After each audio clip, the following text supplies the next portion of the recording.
Então, boa noite a todos.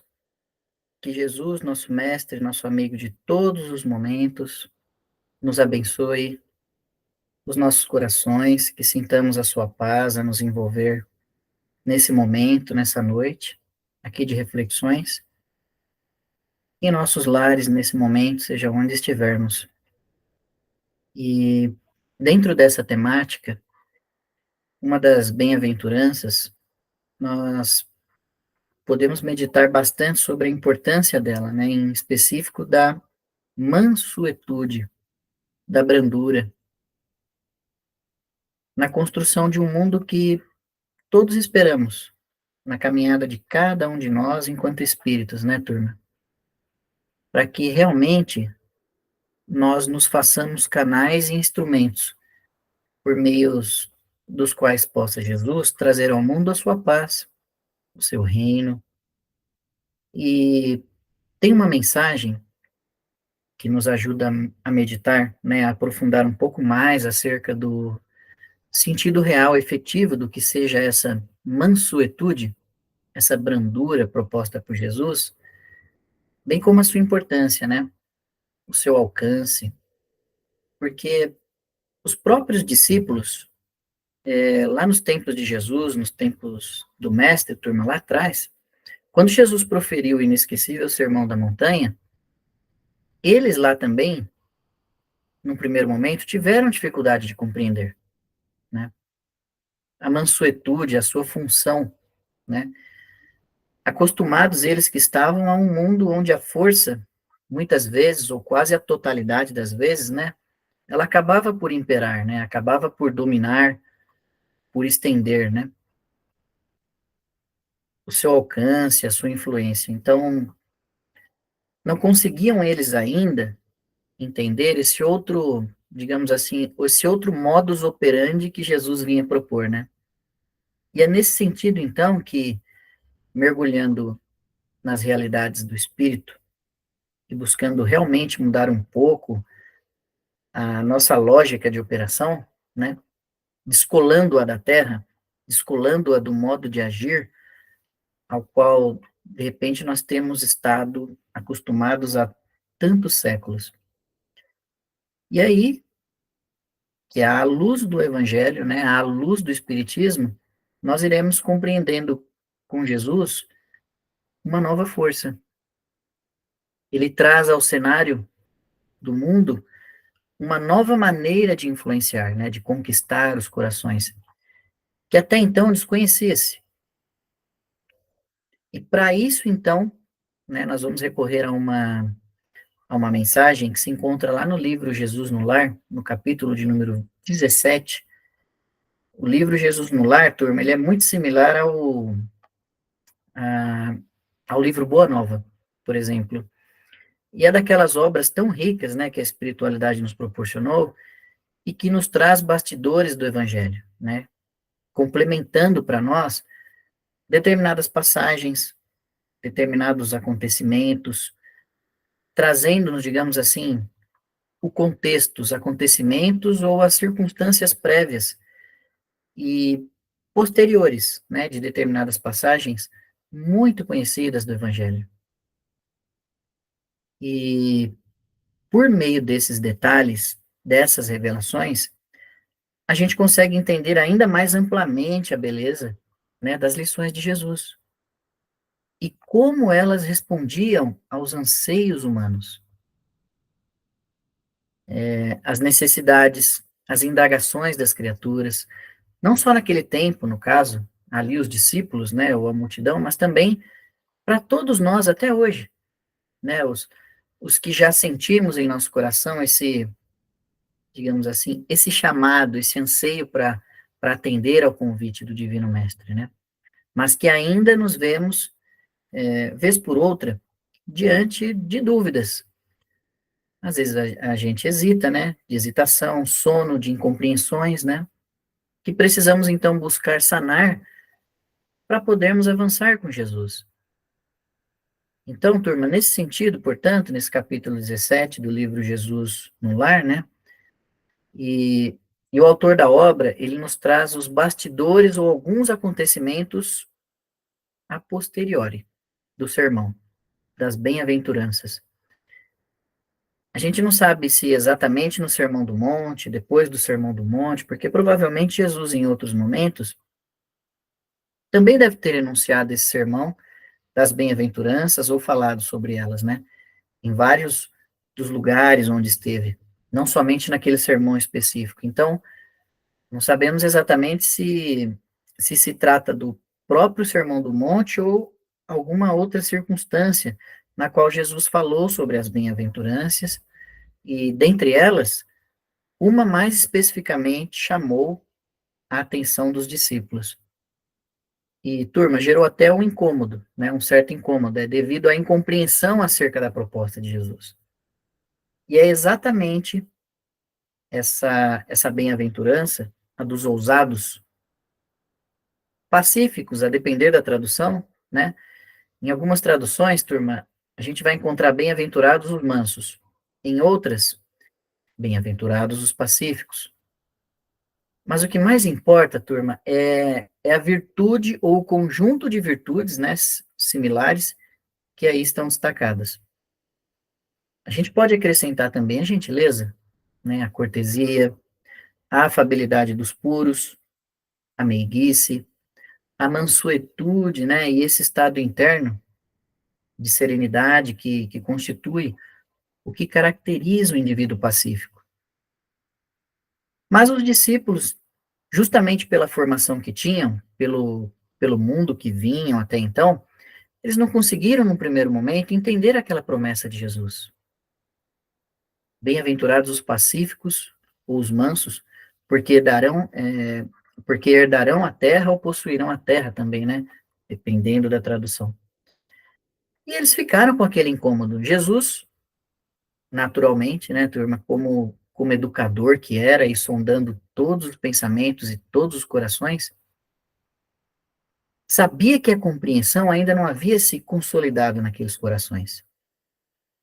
Mas esperou o tempo oportuno, ou espera que antes eles próprios pudessem fazer o movimento, né, de indagação, a fim de que pudesse então lhes esclarecer mais amplamente, né? Essa é uma característica do mestre, né? Interessante essa característica de Jesus, né? Muitas vezes espera ele da nossa parte essa iniciativa a fim de nos, né, descortinar novos horizontes, mesmo que ele nos ame tão profundamente, mesmo que tenha feito e sempre estar fazendo tanto por nós, né, turma? Jesus sabe também esperar os momentos, os períodos de amadurecimento, aguardando algum movimento da nossa parte, né, para então nos convidar a novas compreensões e a novas experiências, né? A gente vê isso acontecendo mais de uma vez no Evangelho e também nos relatos, né, que as obras espíritas nos trazem acerca desses bastidores da Boa Nova. E aqui é um desses casos. Jesus espera um momento. E quando eles se dirigem à casa de Simão Pedro, após aquela preleção sobre as bem-aventuranças, então os discípulos e quebram, né, turma, digamos assim, aquele gelo, né, aquela inquietação em que estavam, e um deles, primeiramente, o próprio Judas, volta-se a Jesus e faz a seguinte indagação: Senhor, por que atribuir aos mansos a posse final da terra? Os corações acovardados gozarão de semelhante bênção. Os incapazes de testemunhar a fé nos momentos graves de luta e sacrifício serão igualmente bem-aventurados? Olha que interessante, turma. Então, pelas próprias palavras de Judas, a gente já consegue aqui ter um relance de como eles entenderam, né? No primeiro momento, a proposta da mansuetude, a proposta dessa serenidade ou dessa postura pacífica sobre a qual Jesus falava. Antes, inclusive, o próprio, né? Então, a gente percebe que no plano mental, né, na compreensão dos discípulos, aquele momento, essa proposta da mansuetude, soava quase que como covardia, né, uma inação, uma inércia, uma passividade diante da audácia do mal, A gente se recorda até de O Livro dos Espíritos, né, quando os benfeitores dirão a Kardec que o mal muitas vezes é ousado, enquanto que o bem acaba sendo tímido. E os discípulos, então, tinham dificuldade de entender como que os mansos estava reservada essa herança da terra. Obviamente que aqui estão em processo de aprendizado, né? Então, Judas entende no primeiro momento essa mansuetude como algo simplesmente, digamos assim, passivo. Quando a gente vai aprendendo com os benfeitores espirituais, né, em um Evangelho segundo o Espiritismo, por exemplo, nas várias mensagens, nas instruções dos benfeitores que ali temos, que em verdade essas virtudes, as virtudes aí que compõem no todo, né, a mansuetude, a brandura, dentre as quais os espíritos ali estão, por exemplo, a paciência, a afabilidade, a obediência, resignação, quando tratam da obediência e da resignação, fazem questão de frisar, não se tem, né, não se tem ali ou não se tratam de virtudes passivas. Muito pelo contrário, turma, muito ativas. Ao contrário do que geralmente se imagina, o obediente, o resignado, parece, ou pode parecer, de uma perspectiva exterior, que ele está numa posição simplesmente de expectação, espectador, né? Que ele não tem feito tantas coisas, está simplesmente subjugado, submetido às circunstâncias exteriores ou às ordenações exteriores, né? Quando em verdade ele fez um imenso trabalho, mas um trabalho que geralmente não é visto sobretudo externo, né? Esse trabalho é sobretudo interno. E aqui nós temos uma das primeiras chaves de compreensão que Jesus vai nos trazendo, e o próprio Espiritismo de compreensão, né, acerca dessa virtude para entendê-la. Assim como a sua influência e a sua importância, é preciso entendermos que o seu trabalho é sobretudo interno.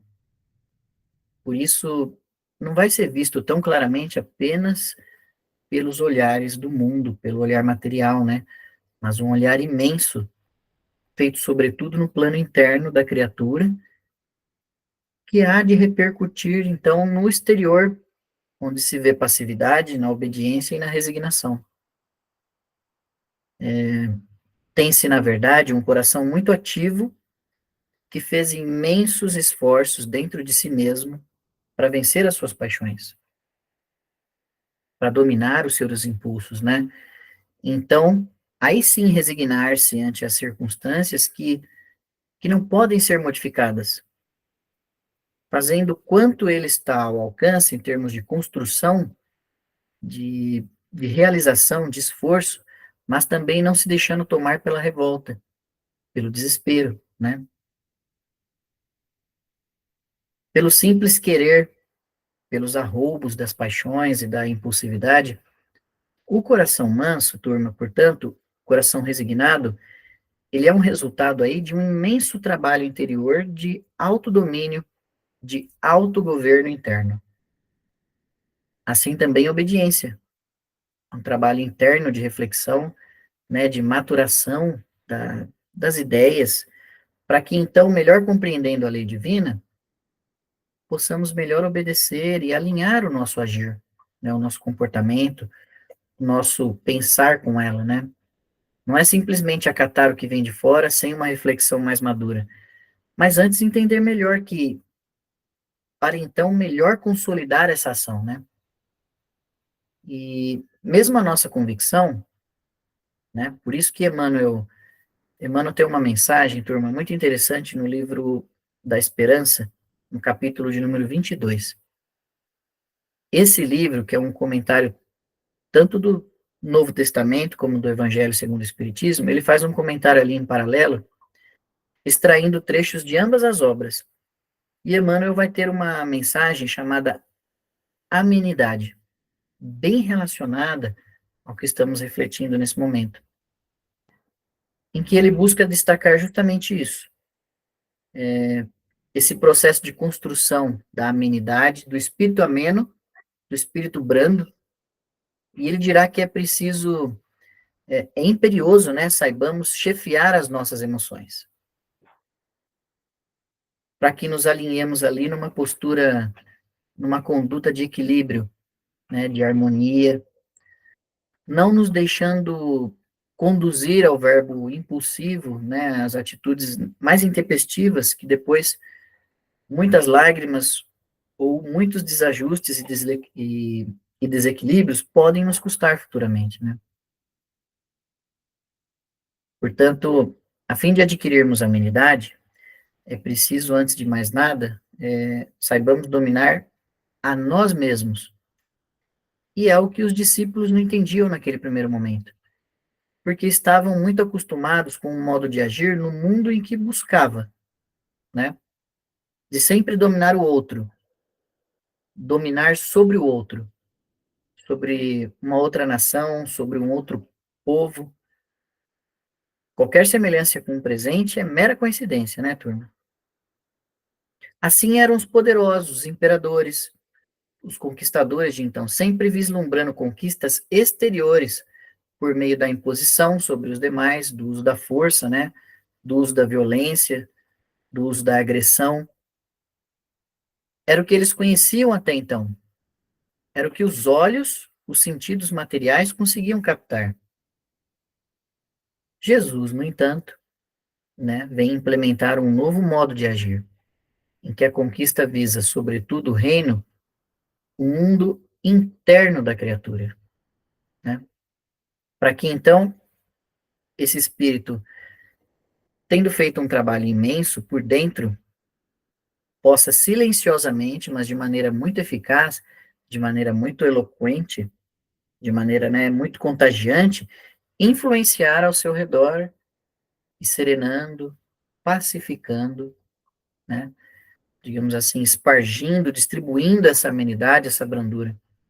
Então, é a lógica diversa, é uma lógica diversa que o Cristo vem implementar, e por isso a gente compreende até um primeiro sentido dessa própria promessa de Jesus: bem-aventurados os mansos, porque herdarão a terra, ou porque possuirão a terra, né? Porque, em verdade, turma, só serão mansos os que primeiramente dominarem e governarem a terra de si mesmos, né? Temos buscado, por vezes, conquistar terras, povos, locais e ícones, né? Objetos e etc. E temos estado distanciados desse grande trabalho de conquista de nós mesmos. Mas os que assim fizeram, avançaram e foram capazes, então, de contagiar outros corações, conquistando-os para causas mais imperecíveis, né? Para causas mais duradouras do que aquelas simplesmente voltadas para, digamos assim, para a posse transitória. Para o império tirânico, né? Para o domínio exterior, porque impérios, imperadores, passaram conquistadores, conquistados, foram alternando papéis ao longo dos séculos, né? No entanto, os corações que se governaram se conquistaram e, com isso, a outros contagiaram para as causas nobres da humanidade.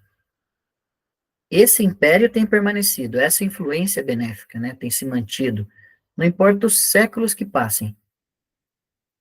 Esse tipo de domínio se mantém, perpetua-se, ao passo que o domínio exterior, ele passa com a velocidade do próprio tempo de tudo. Tudo que se transforma na matéria, na experiência material. Então, Judas traz essa primeira indagação aqui. Então, eles entendiam a mansuetude como a ausência de reação, mas não como uma reação aperfeiçoada, que é o que de fato ela é, né? O manso não é aquele que não reage, turma, é aquele que reage de outra maneira, ofertando a outra face.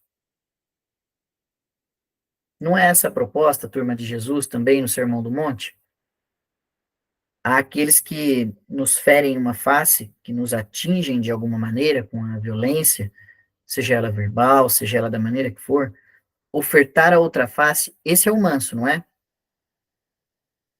O que fica simplesmente impassível, inativo, inerte, mas antes, o que tendo já feito todo um trabalho interior de autodomínio, de governo das emoções, sabe receber os choques da violência, da agressividade, da ofensa e transmutá-los e ofertá-los, ou revidá-los por meio da força do bem. Isso é desafiador, isso dá trabalho, né, turma? Mas essa é a escola da vida, né? Essa, a ousadia que o bem precisa aprender a ter.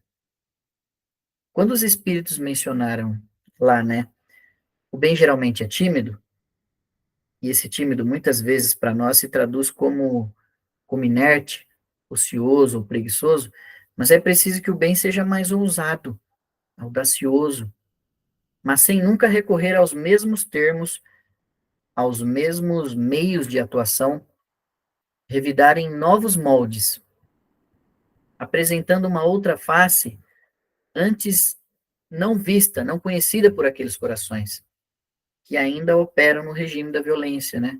Da imposição das paixões, e que a partir do coração ameno, brando, vão conhecendo outras sensações, vão conhecendo outras percepções, vão aos poucos amainando também a tempestade íntima em que se encontram e que acaba se traduzindo no seu agir abrupto, né, exteriormente falando. Então, ao responder os discípulos, Jesus vai justamente iniciar desconstruindo essa ideia falsa que haviam feito sobre a mansuetude, a brandura, entendendo-a como inação ou como ausência de um retorno ou de ação, né? Porque existe também, turma, aquela vez em que parecemos cordiais, né? Mas por pura conveniência. Quem de nós nunca, né? Para não nos complicarmos, às vezes, em algumas situações, para não perdermos isso ou aquilo, os termos de status ou de consideração, né? Porque, por exemplo, Jesus, diante da imensa injustiça que ele sofria, ele poderia ter feito naquela época, né, turma?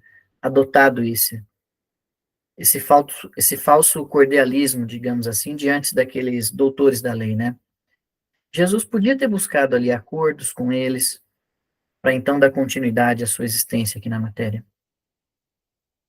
No entanto, ali Jesus não, né, digamos assim, não tergiversou. Jesus foi firme, embora sempre manso, mais firme, fiel aos propósitos que havia assumido, e preferiu a cruz, portanto, a adotar essa falsa cordialidade, né? E esses acordos tácitos, né, e escusos, para que pudesse, com prejuízo dos princípios, dar de alguma forma, né, continuidade à sua tarefa no mundo. Ele preferiu a cruz a fazer esse tipo de acordo, ou a submeter-se a esse tipo de conveniências. Pelo contrário, Jesus foi manso, foi brando em todos os momentos, mas firme, corajoso, fiel aos seus princípios.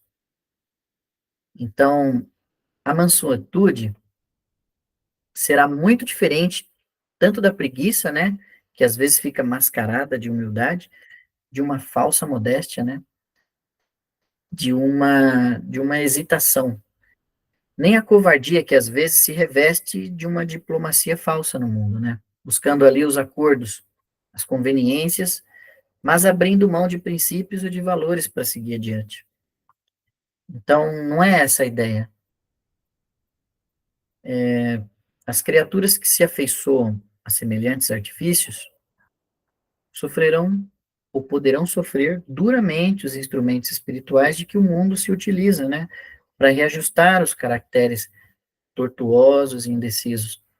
Então, os corações que ainda operam nessa faixa, sendo muito moldados ainda, por exemplo, pelos interesses materiais imediatistas, naturalmente que no transcurso do tempo podem sofrer o rebote das suas consequências dolorosas, né, quando A própria consciência mais desperta, mais lúcida, lhes fará ver que abriram mão de valores em troca daquilo que é tão efêmero e tão imediato.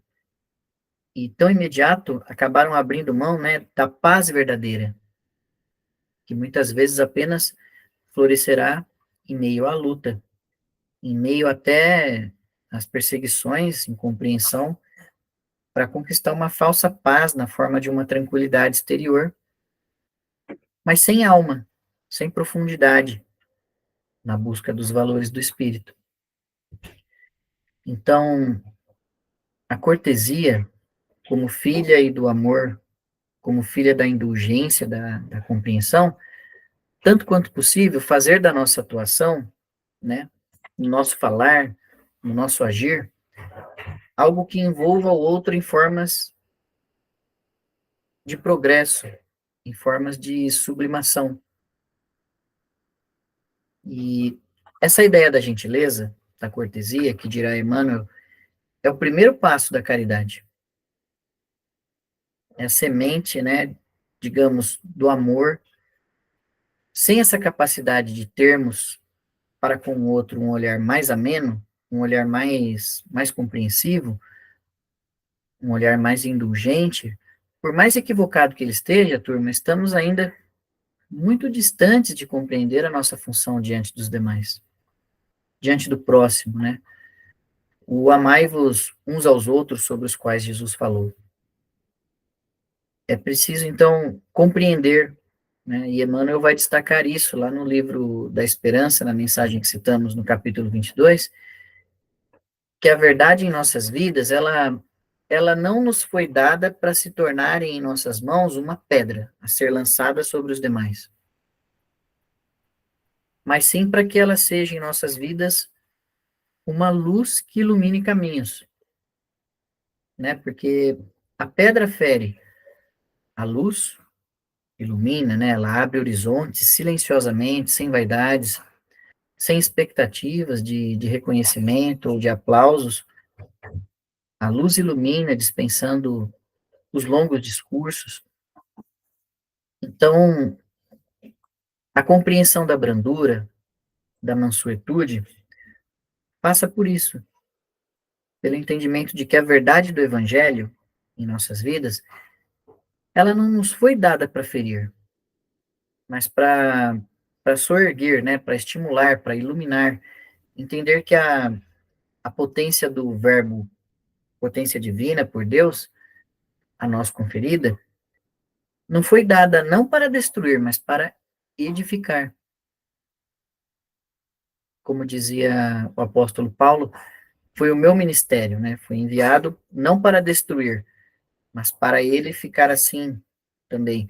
É, por exemplo, todas as potências que aqui temos, o nosso próprio corpo, turma, os nossos sentidos, enfim, tudo o que é que temos que nos permite realizar algo, fazer ou construir, nos foi dado para que estimulemos o progresso das criaturas ao nosso redor. Ainda que estejam equivocadas, né? Ao invés de usar o verbo para condenar, podemos usar para proferir uma prece. Ao invés de usar a verdade para humilhar, podemos utilizá-la para clarear horizontes, a fim de que o indivíduo repense caminhos. É daí que nasce, né, esse manancial de compreensão que brota a brandura ou a cortesia, que sabe usar a energia construtiva entre o gesto da bondade e o verbo de compreensão. Então, é energia construtiva, é o valor moral, a firmeza de princípios e propósitos. Mas entre o gesto de bondade e o verbo de compreensão, então, embalando essa energia construtiva, a firmeza da fé, da convicção, da verdade em nossas vidas. Embalando isso no gesto de bondade e no verbo de compreensão. É o que podemos ofertar a todo o coração que passa pelo nosso caminho. A todos aqueles que venhamos a encontrar, né? Mesmo aqueles que ainda operando numa faixa da violência, da imposição da ofensa a eles, principalmente, ofertar essa outra face que ainda desconhecem da lei, para que aos poucos o seu coração se habitue. A isso é tão mais, né, para o espírito, né, a experiência da serenidade, da brandura, é tão mais reconfortante, é tão mais marcante do que, digamos assim, a agrura da imposição da violência, do azedume humano. Chega a dizer no livro Calma, não é que o azedume é um espinheiro magnético, né? A criatura que se converteu ali num posto de azedume, a tal qual um espinheiro magnético, né? Então, a convivência é sempre custosa, primeiramente para ele próprio, né? Para o próprio indivíduo que cultiva em seu íntimo esses espinheiros. Então, olha, não é simplesmente não opor nenhuma resposta, nenhum contraponto diante do mal. É sim negar o mal, mas com o bem, como diz Paulo na sua carta aos Romanos. Não se deixes vencer pelo mal, né? Mas vence o mal com o bem. E ele ainda acrescenta que aquele que responde ao mal com o bem, no fundo, acaba por acumular brasas sobre a cabeça daquele que ainda opera no mal, na agressão. Porque mais cedo ou mais tarde, né, turma, diante daquela mansuetude, daquela brandura, o que fere acabará se sentindo constrangido, acabará se curvando sobre si mesmo e não mais conseguindo levar adiante aquela posição ou aquela atitude diante de alguém que lhe responde apenas com a brandura, com a indulgência, com o perdão. Tem um exemplo, turma, que a gente pode lembrar aqui do caso de Eurípides Barçanufo, né?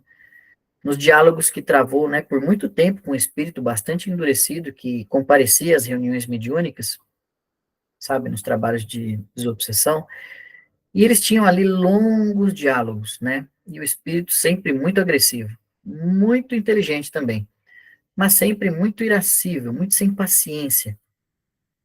E Eurípides, com aquela brandura, sempre com aquele amor, com aquela força, né, da bondade, o convidava a orar, tratava com paciência, com cortesia, com respeito, e aquilo foi, né, perdurou, turma, por alguns anos, até o dia que então o espírito, diante de um convite de Eurípides para que orassem juntos, ele cai de joelhos, cai em lágrimas e diz: eu não consigo mais.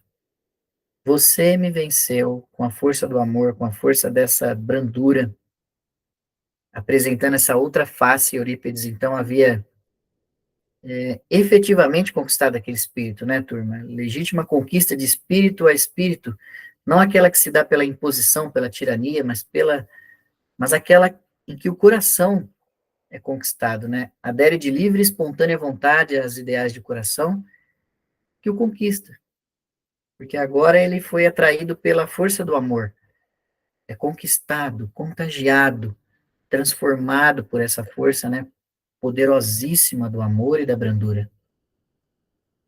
Então, turma, os mansos, os brandos, que são os que já possuem a terra de si mesmos, né, são também pacientes, ganharam a si mesmos por essa paciência, por essa perseverança diante do auxílio ao irmão que ainda tropeça tantas vezes, que ainda não compreende, que ainda reluta em avançar. Não tem sido, não tem sido essa a postura dos benfeitores para conosco há tanto tempo, em especial de Jesus? Há quanto tempo essa paciência, né, essa perseverança, filhas do seu amor, da sua brandura, da sua serenidade, na condução dos destinos atrelados aqui no orbe terreno. Então, bem-aventurados também esses, né, os que têm a paciência, os que sabem perseverar, mesmo quando o outro se mostra ainda refratário. Bem-aventurados aqueles que sabem, né, tratar o rico e o pobre, o sábio e o inculto, o bom e o mal, com espírito de serviço e entendimento, né, dando a cada um de conformidade com seus méritos e necessidades, e deixando sinais de melhoria, de elevação, bem-estar e contentamento por onde cruzam. Então, sem quaisquer caprichos, né? Exigências, requisitos ou distinções. Pelo contrário, o coração manso, brando, né, que já foi tocado pelo amor, dulcificado, né, afável pelo toque do amor, ele consegue, turma, ver em tudo, em todos, as possibilidades divinas. Ele não se fixa nas imperfeições, que sabe identificar, mas ao invés de condená-la, apenas busca remediá-la usando um bálsamo da caridade, da indulgência, né? Sabe que as circunstâncias, por exemplo, exteriores, não são as grandes definidoras de nenhum de nós, né? Se temos mais postos ou não, se temos mais títulos ou não, pelo contrário, vê diante de si sempre um coração, né? Um irmão que pede algo para que a sua vida seja marcada por mais esperança, por, por mais bem-estar, por mais estímulo à evolução, né? Em verdade, concluiu Cristo, vos digo que a eles pertencerá o domínio espiritual da terra, porque todo aquele que acolhe os semelhantes dentro das normas do amor e do respeito é senhor dos corações, que se afeiçoou no mundo. Então, turma, olha só o que Jesus está dizendo, né? É que o verdadeiro domínio, diferentemente do que conseguimos até então, se dá pelos mansos, pelos que conquistam pelo amor, porque então os corações aderem às suas causas, não pela força, mas de livre e espontânea vontade. Então, vinculam-se a causas, né, e ideais não associados à efemeridade do mundo, mas a projetos de eternidade, de imortalidade. Por isso, é um domínio que se estende, como mencionávamos, né, até a vinda de Jesus. Porque até então, o que que a humanidade conhecia, né? Até a chegada de Jesus eram as conquistas sanguinolentas, a maioria delas, né? As armas, os exércitos, as legiões, o poder, né, da tirania. Jesus mesmo chega a dizer aos discípulos da última ceia, quando dá aquela lição inesquecível de humildade e de serviço, olha, sabeis que os príncipes das nações exercem domínio sobre elas, e que os seus maiorais exercem autoridade sobre eles. No entanto, entre vós não será assim. Porque o que quiser ser o primeiro e o maior será o último e o servo de todos. Então Jesus, turma, ele inverte a lógica, percebem? Dizendo que a verdadeira conquista não se faz com esses recursos exteriores, mas antes pela força da mansuetude, da brandura. E ele próprio seria o maior exemplo disso, né, turma? Quando o exército romano mobilizava, né, o Império Romano mobilizava legiões e mais legiões para perseguir os cristãos, levando-os aos circos, às formas de martírio, as mais tristes e dolorosas. Os cristãos, com a sua mansuetude, né, uma Joana de Cusa, por exemplo, que diante do seu algoz que lhe zombava, mas foi somente isso que esse Cristo, lhe ensinou a morrer como covarde? Então ela responde: ensinou-me não somente isso, não somente a morrer, né? Por fidelidade aos princípios do Evangelho, mas ensinou-me também a te amar. Esse é o exemplo de Jesus, né? Que triunfou pelo sacrifício. Jesus triunfou pela brandura, turma, pela mansuetude, com que se entregou ao sacrifício como um cordeiro manso, aparentemente derrotado, indo para o abatedouro, mas que, na verdade, por meio dessa oferta da sua vida, assim conquistava-nos, ou inaugurava, estabelecia para toda a posteridade, até hoje, para todos os séculos do porvir, o seu reino. E é o que Emmanuel vai comentar numa mensagem chamada Modo de Sentir, em que Jesus ele fala em determinado momento da crucificação, né, em que ele fala da crucificação de Jesus, aliás, E ele diz assim que antes do mestre, milhares de indivíduos haviam morrido daquela maneira, né? Haviam sido crucificados. Mas o sentimento com que Jesus se entregou, aquilo tornou a sua cruz singular, porque a partir dali passou a influenciar o sentimento das nações e dos séculos por vindouros. A brandura, a resignação, a humildade com que se entregou ao martírio. Na verdade, quando tentavam destruir a sua mensagem, na verdade, com aquilo apenas exaltavam ainda mais o teor daqueles sentimentos que, ao longo do tempo, vem triunfando, né? Junto a tantos corações, então. Ao passo que os conquistadores daquele tempo só entendem essa linguagem da força e da imposição. Jesus triunfa pelo sacrifício, pela brandura. Então, turma, que Jesus nos abençoe, nos inspire a todos, independente do que estejamos passando nesse momento, cada um de nós em nossas vidas, nos desafios das nossas jornadas. Que Jesus nos abençoe e nos inspire a todos, que possamos, por essa bem-aventurança, sendo mansos, triunfar sobre nós mesmos e também junto a outros corações, através dos nossos exemplos de mansuetude, brandura e amor. A todos muita luz e muita paz. Muito obrigado, amigo. Que mensagem, né? Na verdade, é vencermos a nós mesmos, né? As nossas más tendências, os nossos vícios, nossos hábitos. Mais alguém gostaria de falar alguma coisa, fazer alguma pergunta? Não? Silêncio total. Então vamos passar para a nossa última fase do trabalho, né, que é a vibração.